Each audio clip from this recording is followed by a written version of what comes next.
Hello everyone. Thank you for joining us for Student Press Freedom 101. This is our kickoff event for Student Press Freedom Day 2024. We host this event each year leading up to the day because we hope you'll take what you learned from this conversation to educate others and to advocate for stronger First Amendment protections for students in your state or community. I'm Josh Moore from the Student Press Law Center. For those of you who may be unfamiliar with SPLC, we provide free legal help, information, and training for student journalists and advisors throughout the country. We're the only nonprofit in the US specifically focused on protecting the legal rights of student journalists, and we're celebrating our 50th anniversary this year. The most important tool to know about is our free legal hotline, where you can speak directly with one of our attorneys about censorship or get answers to questions about public records, copyright, news gathering, really any student media law topic. There are also lots of legal guides and resources available on our website that can help answer your questions or educate you about the law. And you can even book one of our attorneys to speak virtually with your class or newsroom. But let's get to our conversation so that we can all learn more about the legal rights of student journalists in the United States. And there's no better person to learn this from, if I can say so myself, than SPLC's senior legal counsel, Mike Hiestand, who joined SPLC as a legal intern in 1989. And since then, he's responded to more than almost 20,000 requests for help through the legal hotline. We're counting down to his 20,000th hotline request, and we'll certainly mark the occasion when that happens. But for now, I'll turn it over to you, Mike. Oh, well, thanks, Josh. Thanks for, is this kind of, I think this is the inaugural event, the opening event, right, for Student Press Freedom Day. Very cool. Yeah, that's right. All right, well, I am going to share my screen here so we can kind of walk through the history of student press freedom. Let's see. And I think you can see my screen there. So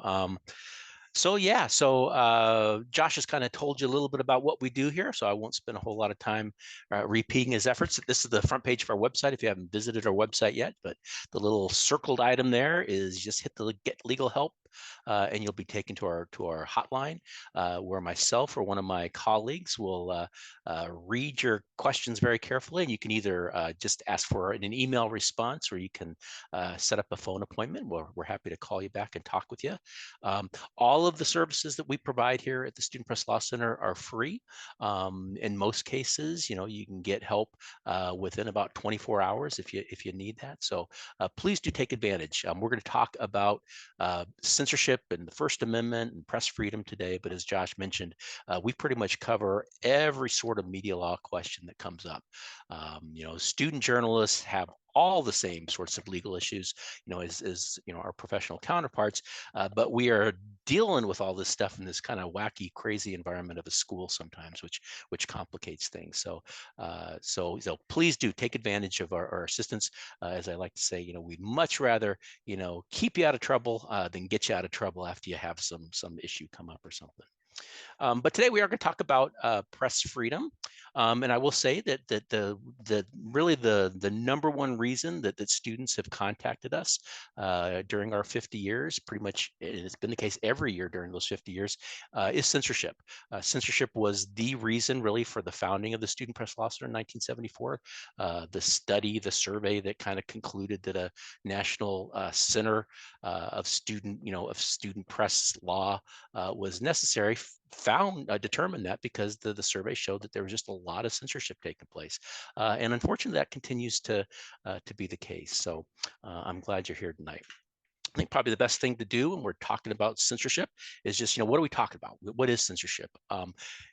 Maybe on its face, it seems like a fairly easy answer to that. And in some cases it is. I mean, certainly if the principal or if your president at a college, orders campus police to go out and, go to all the news racks and round up the student newspapers because they don't like a particular story that's published, or they call up the printer and say, don't print that, or they somehow get access to your server and they start taking down stories themselves.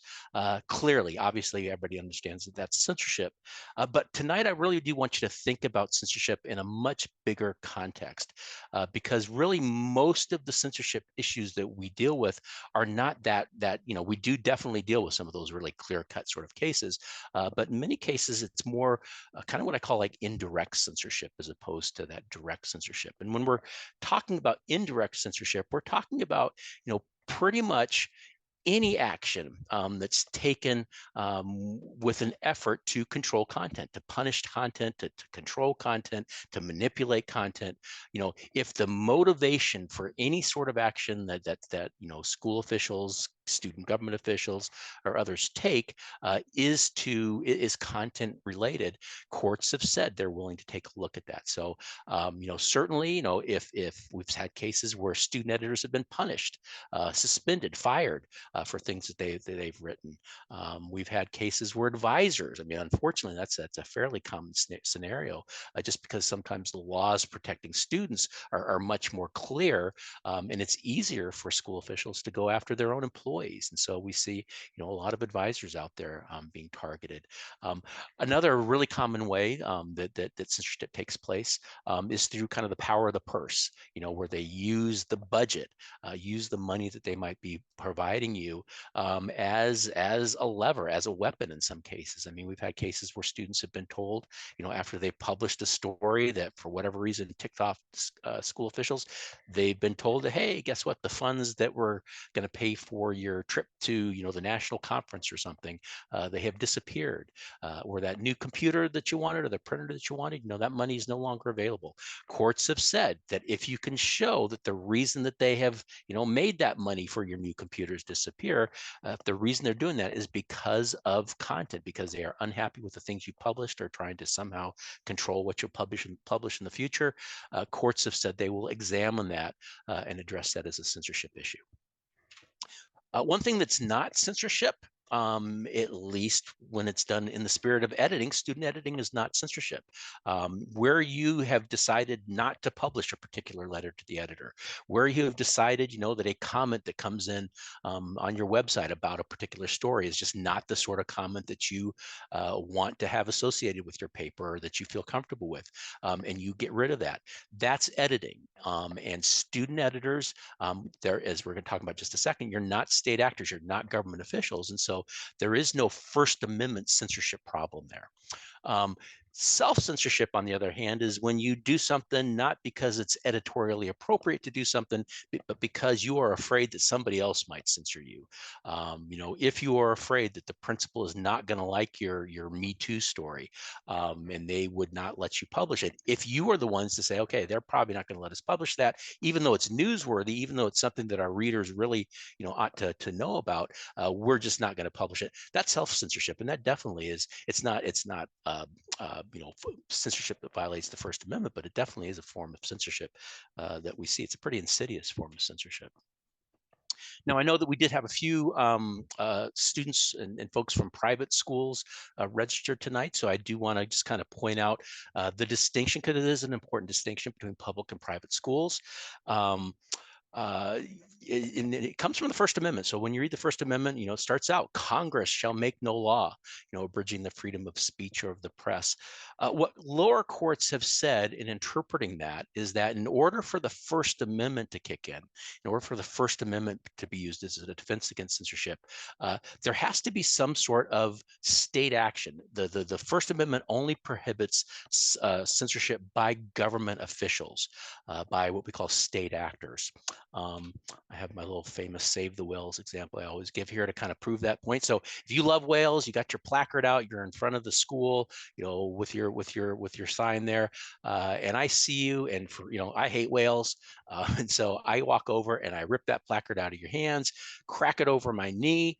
I've definitely censored you, right? I've also probably committed, some sort of criminal offense, battery or assault or something on you that you'd probably be able to go after me on. But the one thing I haven't done is I have not committed a First Amendment violation. I've not violated the First Amendment because I am not a government official. I'm just a private individual. Now, on the other hand, if it was the city police or the campus police at a public school, or certainly, a principal or the president of the school that comes up and does the same thing, they have done all the things, they've censored you, they have probably, criminally assaulted you, but they've also violated the First Amendment because they are government officials. And that's what the First Amendment is designed to do, is to prohibit or to restrict censorship by government officials. So what's that mean? So at a public school, we do have First Amendment protection. Unfortunately, at a private school, if you're attending a private school, you usually probably don't have First Amendment protection. Now, there may be other sorts of ways, other sorts of defenses that you have at a private school. And if you are at a private school and you're experiencing censorship, I'm happy to kind of dig into some of these a bit more with you. But one of the ways is if there is any sort of student media policy that's in place. Courts have said that while private schools don't have to pass a student media policy that provides some sort of protection, if they do, they can basically be analyzed just like any other sort of contractual agreement. They have made this promise they won't censor student media. You've paid your tuition and decided not to go elsewhere. Based on that promise, you have some sort of agreement that can be legally enforced. I also say that if you live in either California, one of our biggest states, or Rhode Island, our smallest state, those two states are states that actually have state laws on the books that can provide some protection from censorship for student media. But so that's the private school part. For the rest of the presentation, we're mainly going to be focused on press freedom at public schools, again, because of the First Amendment protection involved there. One thing I want to do before we get into the heart of it all here is just kind of blow up a myth here. We call it the publisher myth. I mean, one of the first things you'll hear about, whether it's a public or a private school, is that, hey, the school official will come up and say, hey, we can do whatever we want. We are the publisher of the student newspaper. We help pay the bills, and we provide space, and maybe provide an advisor and things like that. Just be ready for it and be ready to kind of blow it up. I mean, the difference between a private publisher and a public school official, is pretty clear. Private publishers legally own the publication. At a public school, they don't, the principal doesn't no more owns the student newspaper than he or she, owns the school buses at the school, or has the right to, rent out the cafeteria, the school cafeteria, for private events and make some money off it. Taxpayers obviously are the ones that are the primary owners of a public school student media operation. But the most important thing, again, goes back to the First Amendment. The whole reason for the First Amendment is we want to limit how much authority government officials have over what we do and say. And so a public school principal, a public university administrator, they are all government officials. They are all subject to the First Amendment. So get rid of that whole publisher thing. All right, so anytime we, talk about student press freedom, we want to kind of, start at the beginning, and really the beginning for in any discussion involving student rights and certain student speech rights is this case called Tinker v. Des Moines, or commonly known as the armband case. And I'm guessing that many of you, most of you, have already heard about the Tinker case. Tinker is listed in pretty much every high school civics and history book that's out there. It was certainly in both my daughter's books. But basically, the facts are fairly simple. The case started in 1965. The Vietnam War was just starting to heat up. And the Tinker family, they lived in Des Moines, Iowa. And they were very heavily involved in the anti-war movement. In fact, they were a religious family. The dad was a Quaker minister, so had really had played a pretty significant role in going out and demonstrating at peace rallies and things like that. And so as the Vietnam War was kicking up, the eldest son, and it's not Paul here is the younger son, but John Tinker, who was 16 years old at the time in high school, he went back to Washington, D.C. with his church group, with this Quaker church group, to attend the very first ever, really, or at least the first major anti-Vietnam rally that was taking place in Washington, D.C. And to hear John talk about it, it really did have a significant impact on him. And so, as they were riding home in the van back to Des Moines, Iowa, they start talking about, what do we want to, what can we do to bring this message back, to our classmates, to the people of Des Moines. And so what they decided to do is they were going to wear a simple black armband, basically to mourn those that had been killed in the war, and just to generally protest the war itself. And so they decided on a particular date in December of 1965 where they were all going to wear black armbands to school. The thing is, right before, and a lot of people don't know this, but right before that protest was going to take place, a student newspaper, one of the student newspapers in the district, got wind of it and published a story about it. Basically tipping off school officials for the first time, who got together and I think it was 2 days before they were going to wear these armbands. They passed an emergency rule that basically just said you can't wear armbands to school. And so we had a situation. The Tinkers had a situation, and the other students that were going to be involved in this, they had to decide. Now they had a very clear school rule on the books that said you can't wear armbands to school. What are they going to do? And so they all made the decisions. Mary Beth kind of has become the face, one of the big faces of the case. She talks about how, she was just a very shy sort of student, really, had kind of a goody two shoes, she described herself as. And so this was a really big deal for her. And she said, on the morning that they were going to wear the armbands, she said she used just that little bit of courage that she had to put the armband on and wear it to school. She gets to school. She goes through about half the day, and she says really nothing happened. She said she had a couple classmates come up and say, what's going on with the armband. She described it. But after that, there was really nothing until she was about to leave lunch, and she came, and somebody from the office came down and handed her a pink slip. It's a pink slip she actually still has. And it says, come down to the office. So she goes to the office. She's met by the receptionist there, who says, Mary Beth, there is a rule against wearing armbands in school. You need to take it off. And so she talks about how, that was the moment at which her little bit of courage ran out. And so she said she took the armband off and was heading back to class and was just so relieved. She had done it. She had done something that made her uncomfortable, but she'd done it and it was over. But of course it wasn't over. And so she was brought back down to the office a couple of hours later, as were as were all the other students that had taken part in this protest. And she was suspended, and all the students were suspended for having worn the armband. That began the legal fight. The Tinkers tried to get the school to back off their suspensions and to have the records changed and all that kind of stuff. The school was standing firm. School, is again 1965. The Vietnam War is becoming a very heated issue. The school board meetings got really heated. Mr. Tinker, the dad, actually had death threats phoned in against him. They had some red paint thrown in the direction of their house. It was pretty nasty. But at the same time, the ACLU got involved and worked with the Tinkers, and this case started making its way up through the court system. And it actually got all the way to the Supreme Court. And it really was the first time that the U.S. Supreme Court had been asked to directly answer the question, what sort of First Amendment protection, if any, do students have when they're in school? Are students actually, are they citizens that are covered by the First Amendment? And in a very famous ruling, the court ruled that yes, in fact, students are protected by the First Amendment. This famous line, neither students nor teachers shed their constitutional rights to freedom of expression or speech at the schoolhouse gate. So the students won. Yes, they were in fact protected by the law.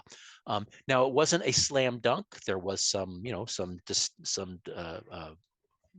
folks that some of the justices weren't totally on board with it. And so they came up with a balancing test, which today we call the Tinker Standard. And basically under the Tinker Standard, they tried to balance the First Amendment rights of students that like the Tinkers against the need of school officials to, maintain an orderly environment so that, you can actually teach students. You don't want students, being able to kind of take over the school with their flyers and things so that they can't actually learn algebra. And so the Tinker Standard was this attempt by the court to balance those things. Basically, under Tinker, it says that student speech is protected, except in two circumstances. The first circumstance is students don't have the right to engage in speech, the court said, that invades the rights of others. Lower courts interpreting Tinker have basically come to read that as meaning unprotected speech. And we'll talk about what that means in just a second. The second sort of category that's not protected is student speech that creates a material and substantial disruption of normal school activities. And so let's dig into both of those. Unprotected speech, actually nothing new here. I mean, unprotected speech, there are just certain categories of speech that through the years courts have decided are simply just not worthy, are not worth, are not valuable enough speech to be protected by the First Amendment. So, in lots of these things you probably learned about in your classes here, defamation or libel and slander. Defamation is when you publish a false statement, a fact about somebody that does some serious harm to their reputation. So it's basically, a lie that does serious harm. The courts have said, that's just not that contributes nothing to the marketplace of ideas. It contributes nothing to civil discourse. And so libel is just a form of unprotected speech. Invasion of privacy, copyright infringement, obscenity. There's a list of, I've seen the list between like 15 and 20 different categories of speech that certainly that are not entitled to First Amendment protection. I don't have the right to engage in defamation. The writers for the New York Times don't have a right to engage in defamation. Students don't either. So really no big surprise there. The material and substantial disruption was something new, though. And basically what it says is that students have the right to engage in speech up until the point at which their speech causes a serious physical disruption of normal school activities. And it's a fairly high bar. A good example of this happened a few years ago during the March for Our Lives protests that were taking place. You guys probably remember those, the whole protest against gun violence in schools. We started getting a lot of phone calls here at the SPLC at that time from students. Typically, they were asking a couple different questions. The first question was, can we cover this? Can we cover this March for Our Lives movement? What it's all about, what its reason, what its purpose is. Can we just do a basic news story about the whole movement? And the answer to that is typically yes, as long as it's accurate, as long as it's, not libelous or anything like that. Yes, you can just write a general sort of news story about it. But then they'd often at times ask the next question. Okay, we also want to write an editorial about this march that's coming, this protest that's coming up at our school, and encourage our classmates to participate in it. So next Thursday at noon, we're going to have this protest. It's about gun violence. We encourage everybody to get up and walk out of class, and we'll meet at the flagpole in front of the school or something like that. Can we run that? And the answer to that question is probably, if school officials allowed it, certainly you could run it. But if school officials wanted to censor that, they probably would have the ability, the legal authority to censor that, because you're writing that editorial that basically told students to get up and walk out of class. That would be the sort of thing that would cause that serious physical disruption of normal school activities. And the other part of it is that any sort of forecast of disruption has to be reasonable. I think it would be reasonable in most cases to think that if you were to allow the publication of an editorial that said walk out of class next Thursday at noon, there probably would be students. You could make a reasonable hunch that students would actually follow that advice. So it's a fairly high bar. We don't see it being a problem very often, but it does exist. So that's the Tinker Standard. It was a huge deal. It really was. It made it made a lot of difference in the world. In 1969 is when Tinker was handed down, and right about that time and into the early 70s, that's when we saw kind of the peak of campus protests about the Vietnam War. And a lot of people will say today, it was because of those protests, and they were all over the country. It was a hot time because of those protests. That's probably why the war ended as quickly as it did. So that really did make a difference. I mean, Tinker really did. And it was because of Tinker that school presidents, at public colleges had to allow those protests, as long as they were peaceful, had to allow those protests to continue. a few years back, a group of historians and civics educators and everything got together, and they wanted to identify the 101 change makers, the rebels and radicals who have most influenced U.S. history. And guess what? Mary Beth Tinker and her brother John are actually on that list. I mean, their case really, really was, that important and really did kind of change the trajectory of the law. And I'm happy to say that they are out still doing their thing. Mary Beth and John are still with us today. A few years back, as I mentioned, Mary Beth and I actually got on a bus. We called it a bus. It was more of a RV sort of thing. Toured around the country, where Mary Beth got to share her story with students all across the country. Um, um, and one of this is actually at Marjorie Stoneman Douglas in Florida there. One of the highlights of that tour was actually got to go back to Mary Beth Tinker's locker at Warren Harding Junior High School in Des Moines, where she went to school, where she was suspended.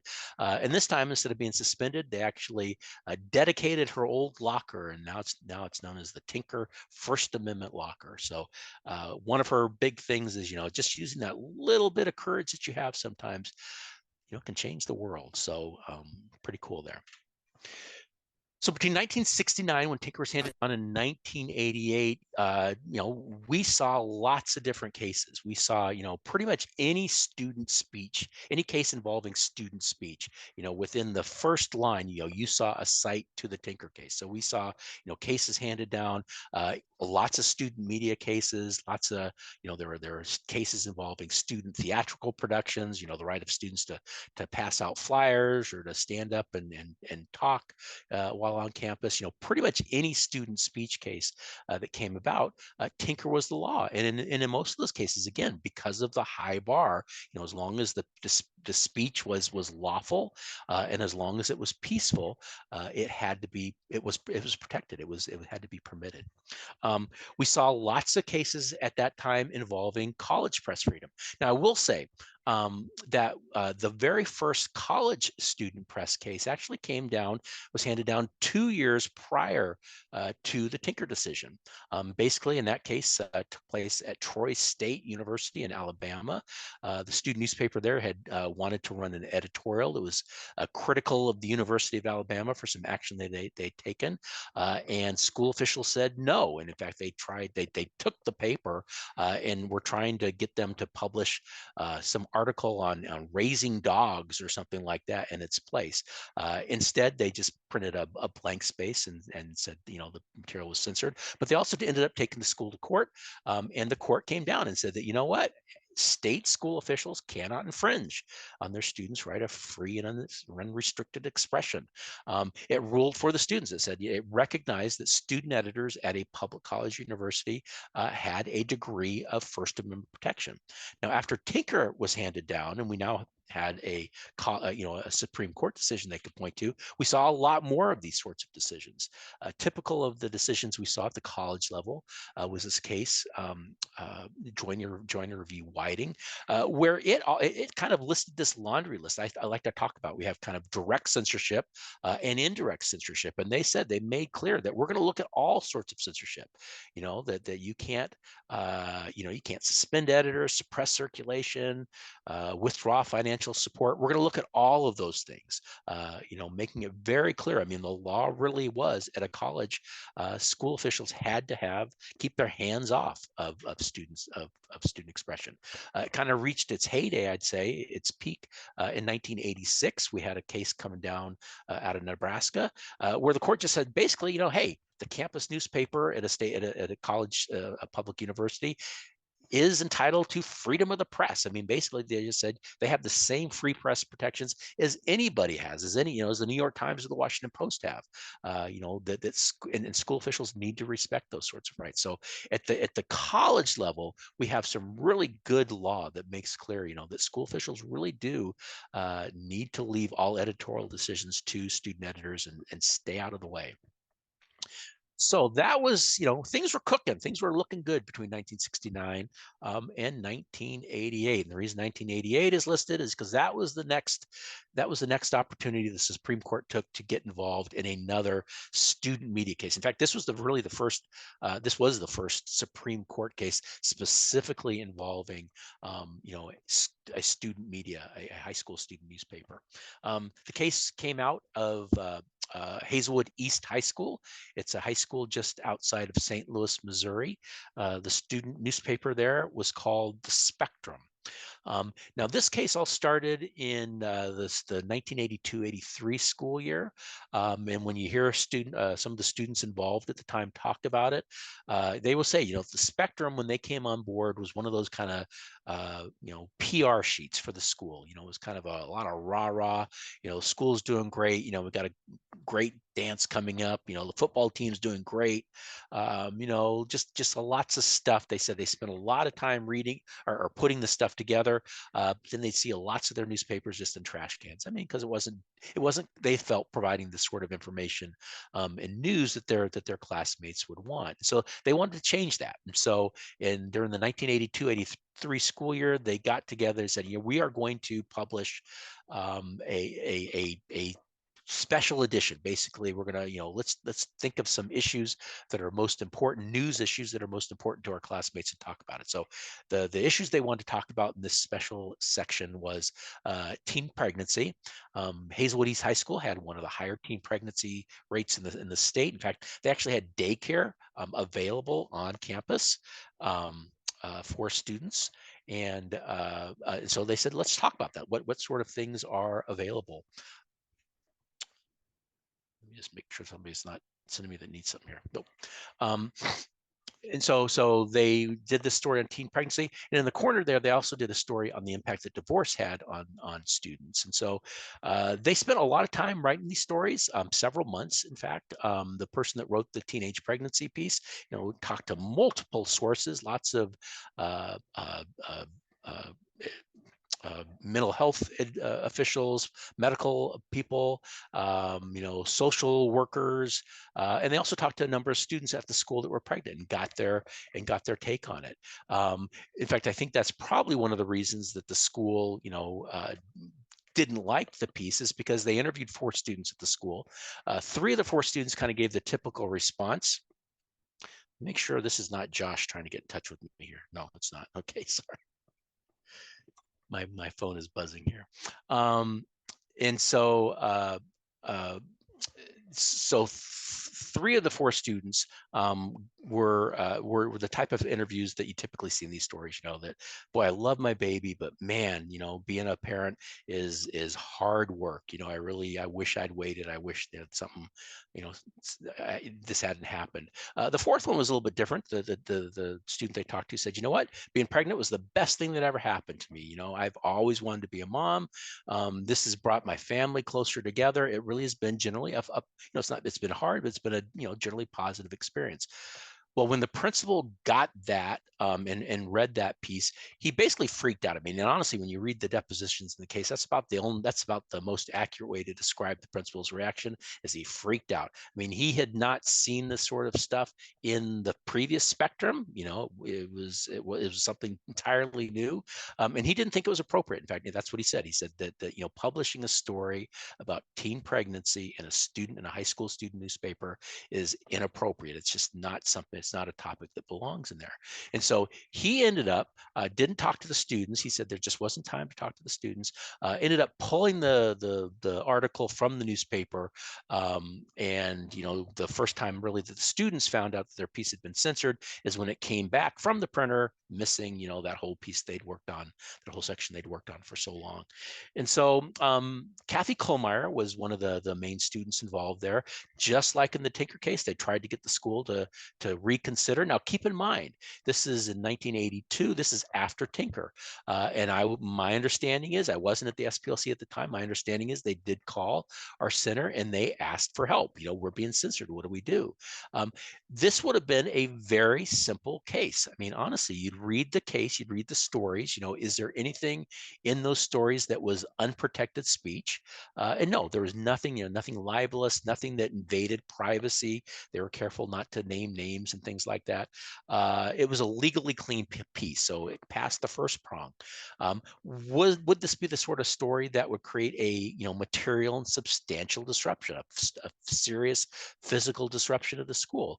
And the answer is no. I mean, people are going to read this; they'd probably be surprised, that this is in the Spectrum newspaper, which was something they didn't really expect to be doing, real journalism. But it wasn't going to be the sort of thing that would create that serious physical disruption that would be required. So under Tinker, it was an easy case. Students should win this, and so they tried to get the school to reconsider. The school wouldn't back down, and once again, the case goes all the way to the United States Supreme Court, and the court rules for the school in this case. And the reason that they did this, they recognized, I think, very quickly that under Tinker, if Tinker was going to be the law, the students were going to win this. But the court had gotten more conservative over the years, and I think the thought of tying the hands of school officials was not something that a majority of the court felt comfortable doing. And so they didn't reverse Tinker, and that's important to keep in mind. But what they did do is they distinguished Tinker. They said that these are just two different types of speech. Mary Beth Tinker's armband, they said, was non-school sponsored speech or independent speech. The Hazelwood Spectrum, on the other hand, it was produced as part of a class. There was an advisor that was paid. The school paid for most of the printing. There was some advertising, I guess, but they paid for most of the printing. And so they said, this is school-sponsored speech. These are two different types of speech, and because they're two different types of speech, there are two different legal standards that we think are appropriate. That's where you get the Hazelwood standard from. So under Hazelwood, the court said that school officials could censor student speech as long as their censorship was reasonably related to a legitimate pedagogical or educational, fancy word for educational, a legitimate pedagogical concern. So is there a reasonable educational justification for the censorship? That was the question. What does that mean? What is a reasonable educational justification? We didn't really know. I mean, we've not really seen anything like this before. But what we did know, I mean, it was very clear, that the bar for censorship, the hurdle that school officials would have to get over in order to legally censor something, was much lower than under the Tinker standard. And definitely it was. I mean, the court actually gave some examples within the Hazelwood decision of what would constitute a reasonable educational justification. And the examples are almost, probably worse than the standard itself.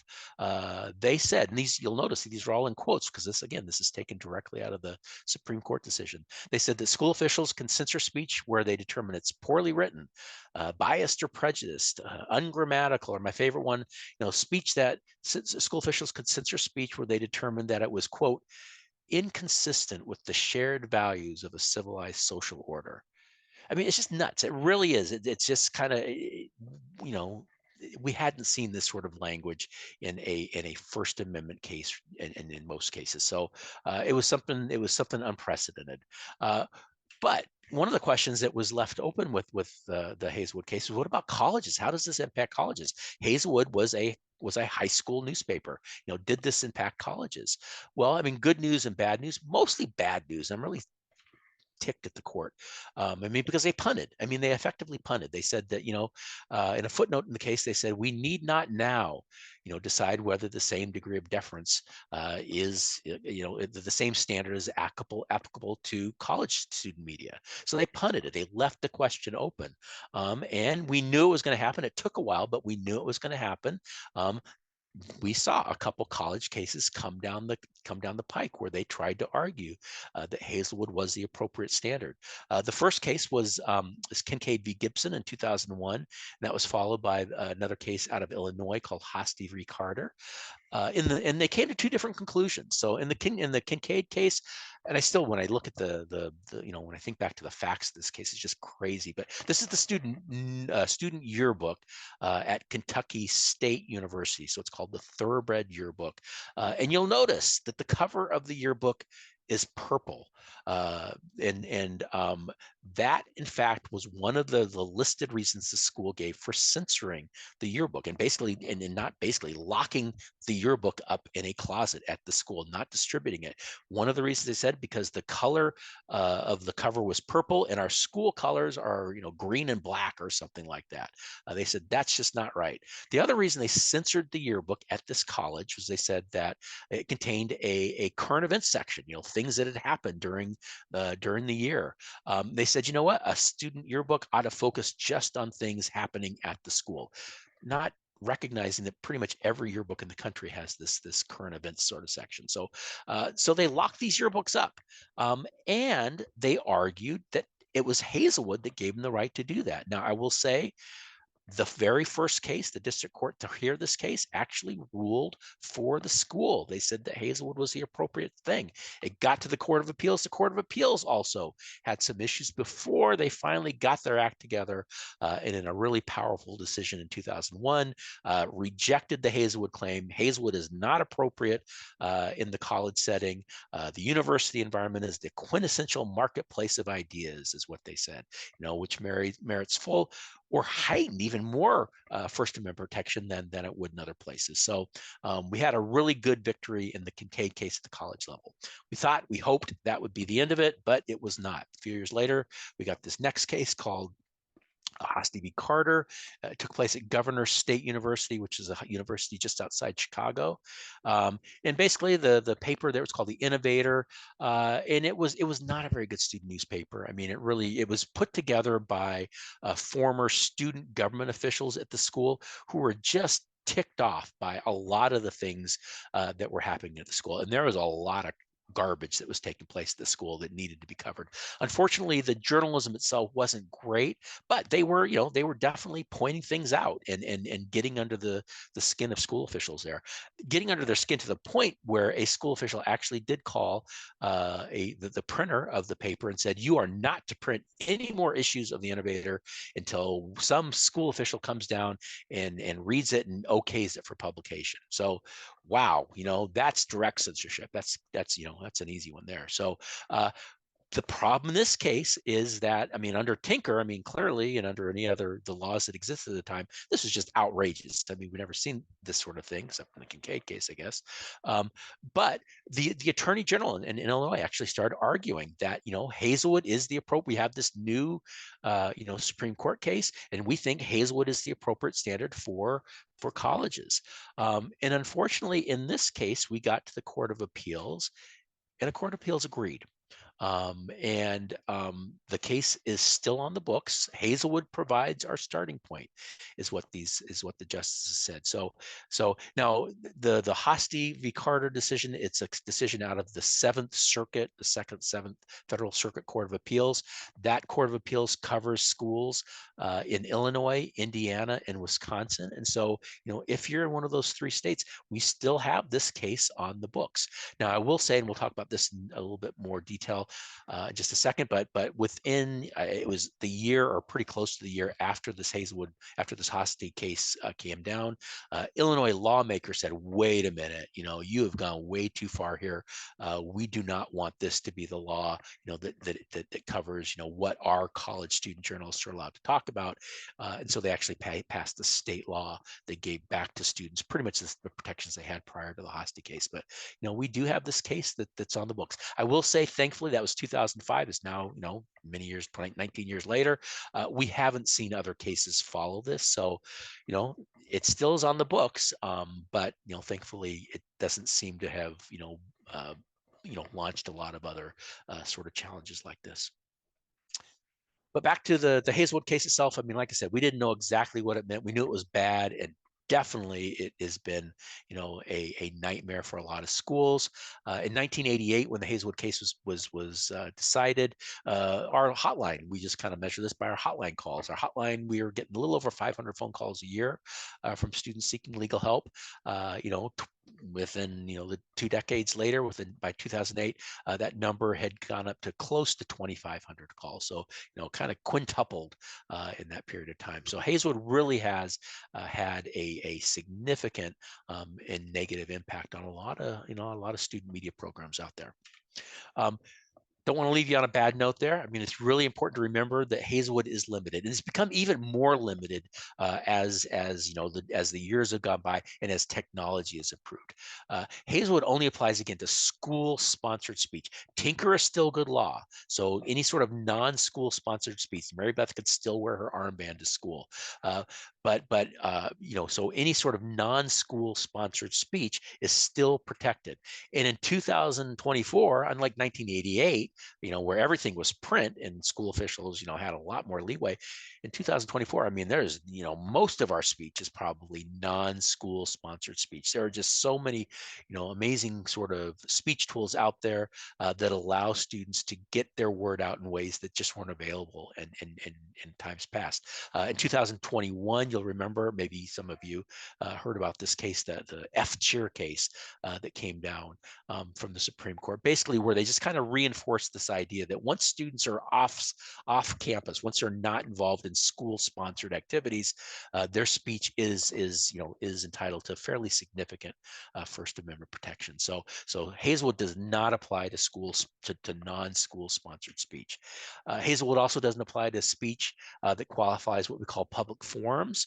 I'm not going to get into a lot of this public forum analysis because it's kind of complicated.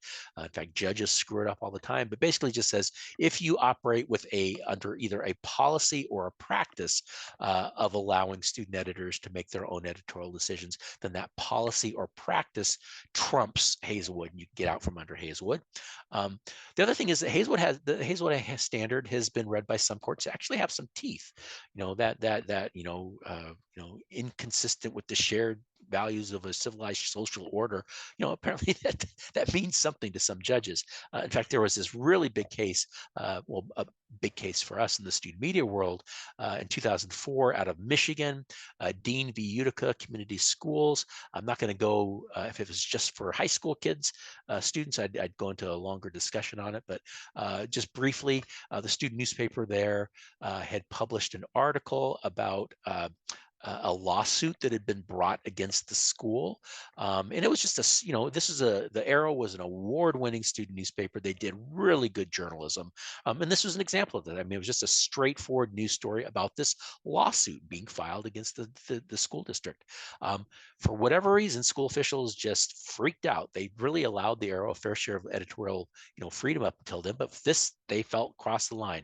They did not want the student newspaper writing a news story about a lawsuit in which the school was involved, and so they censored the paper. Students ended up going to court, and for the first time, really, we had a judge that said, "Hey, I understand Hazelwood, exists, but." The Hazelwood standard requires a reasonable educational justification. And the judge in this case said, you know what, I've read this article. He actually invited in, editors from local newspapers, some journalism professors from local colleges who all said, this is good journalism. It hits all the marks there in terms of fairness and accuracy and good reporting, all that sort of thing. It's good journalism. In fact, one of the editors said we would publish this in our paper. In fact, they later did publish the entire story in their paper. So the judge in this case just said, you know what, it's good journalism. There is no reasonable educational justification for censoring it, and ruled for the students. So good journalism does trump. The last thing, though, is that Hazelwood does not apply in states that have either a state law or a local policy that basically says something different. So, and this is where this idea of new voices comes in. When they were first started, we just called them anti-Hazelwood laws, because that's what they were. I mean, they were laws that were intended to nullify Hazelwood. But now, marketers got involved, and so we now call them new voices laws, but they basically work the same way. Now, the idea behind new voices laws is that, so you have the federal First Amendment. Federal First Amendment standard establishes what is basically a floor of legal protection. You can never pass a law, government can never pass a policy that provides less protection than that required by the First Amendment. You can never pass something that provides less protection. But you can always pass a law or a policy that provides your citizens with more protection than that which is required by the First Amendment. And that's basically what these New Voices laws do. Now, I want you right now we have 17 states on the books. That are 17 states that have have these New Voices laws in the books. We also have in DC and Pennsylvania, we have some regulatory protection that also provides a certain degree of protection against censorship. But do look and look at see if your state is on this list here, because one of the things, the very first thing I will do, at least with respect to high school students that are calling me, is I want to know, where are you calling me from? Because if you are calling me from North Dakota or Kansas or West Virginia now, which is our latest state to join the list, I'm usually going to have good news for you. But if you're calling from one of the other states, it's going to be a lot dicier, because I have to go through the whole Hazelwood analysis. Basically, what these New Voices laws do is they kind of turn back the clock. They effectively kind of put back in place a Tinker standard like provision. So not all the states have all these different things, but pretty much all of them do have protection for high school students that gives them back to protections they had prior to Hazelwood. Gives them Tinker standard like protections. It wasn't until Kincaid and some of the the challenges to college press freedom came out that we said, hey, we better start putting these protections in for colleges as well. So now all of the states that are coming out more recently also have protections in them for colleges. Again, the law for colleges is still very good, except for maybe Wisconsin and Indiana. I mean, if somebody really wanted to go after student media there. But for all the other states in the country, I mean, we still have really good, strong, hands-off sort of protection on the books for colleges. But this is just kind of a backup protection. As I mentioned earlier, both California and Rhode Island also have protection for private schools in their laws. All of them, again, all or most of the laws have liability protection, basically saying that as long as school officials keep their hands off, as long as they obey the law, they will not be held responsible for things published by students, that they know the liability will stop with the students themselves.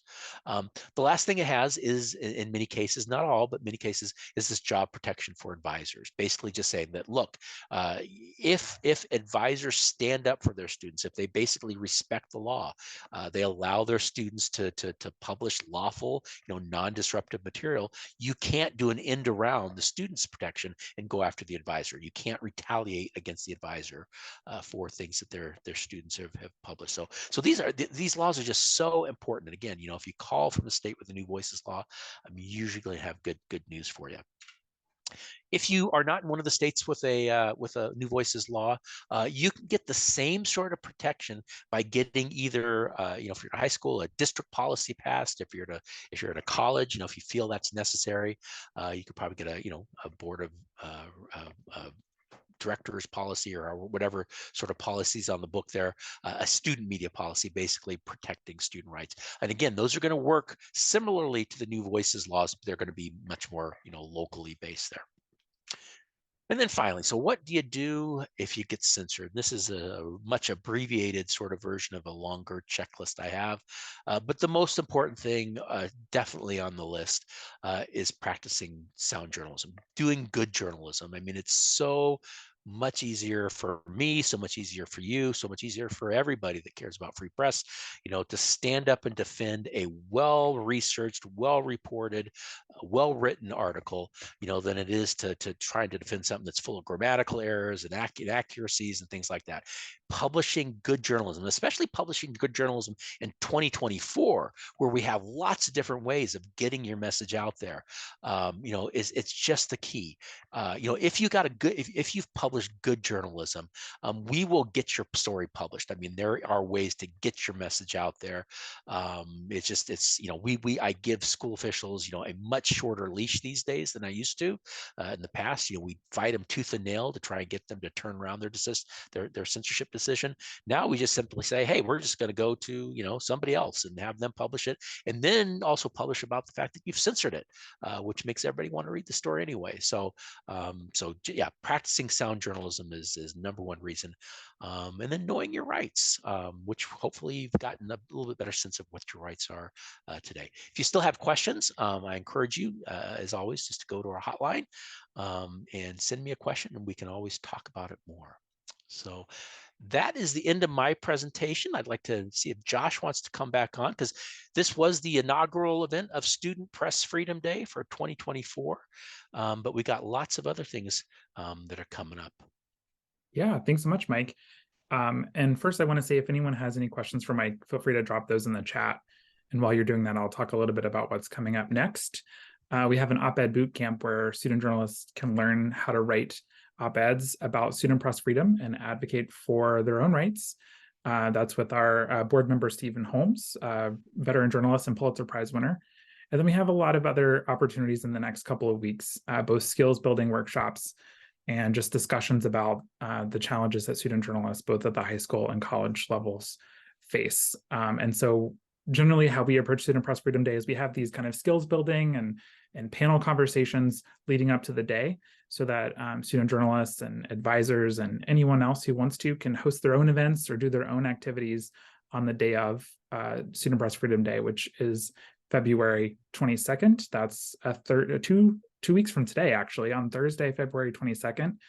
And there's some great resources on our website. I'll drop a link in the chat, actually, of some ideas in case you are looking for ways to celebrate Student Press Freedom Day where you are. We have 50 of them in honor of SPLC's 50th anniversary. So I just dropped that link in the chat.